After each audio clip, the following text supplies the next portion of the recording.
And she was, as a result, was the most popular goddess in the entire, or god in the ancient world. It was like, you know, what happens in Vegas stays in Vegas. What happens in Ephesus comes back with me, with Artemis, right? Everybody had a little silver statue. And it was just this massively, tons of money, tons of cultures, tons of learning. And Paul comes to this city. And with a couple by the name of Priscilla and Aquila, he plants a church. Now, Priscilla and Aquila, who did he name first? Is Priscilla a female or a male name? Female. Some of you are like, I don't know Priscilla. Priscilla is a woman. So Priscilla is a woman. I don't know Aquila either. But anyway, Priscilla is a woman, Aquila is a man. Yeah, so see, Priscilla, why is she named first? Probably because she's taken the lead.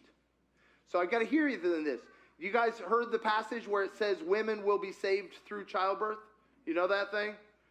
In other words, that some people have said women have to have babies to get saved, which is the weirdest thing I ever heard. I mean, I was like, no. What it's talking about is a saying it was written to the church in Ephesus, because Timothy was in Ephesus. What it was saying was everybody was going to Artemis to get saved from childbirth. Saved in childbirth. And he wanted them to know, no, it's Jesus who saves you out of child. Because women would be like, I worship Jesus, but I'm pregnant, let's go over to Artemis. And he's like, whoa, roll back the train. And so it's in this hodgepodge where people are sometimes with Jesus, sometimes with the God that meets their needs, over here, left, right, and center, that Paul plants this church with a woman leader in the middle of this amazing center, this city. And then he comes and goes a couple times, and finally he's in prison, and he's writing a letter to the church of Ephesus. And this is that letter. This letter is, he's like, I might die, so this is like my last will and testament to this church, my favorite church, because Paul spent more time in the church of Ephesus than anywhere else, other than Antioch and his home in Tarsus. And he lived here for 3 years. He loves this church.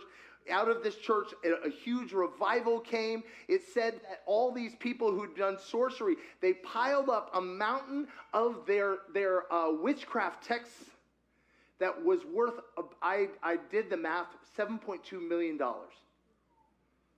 And they set it on fire. Wow. And publicly. But the gospel had such a massive effect over is that the guys who made those silver trinkets started a riot because their income had dropped so severely from the gospel going out. What would it look like if the drug dealers in this area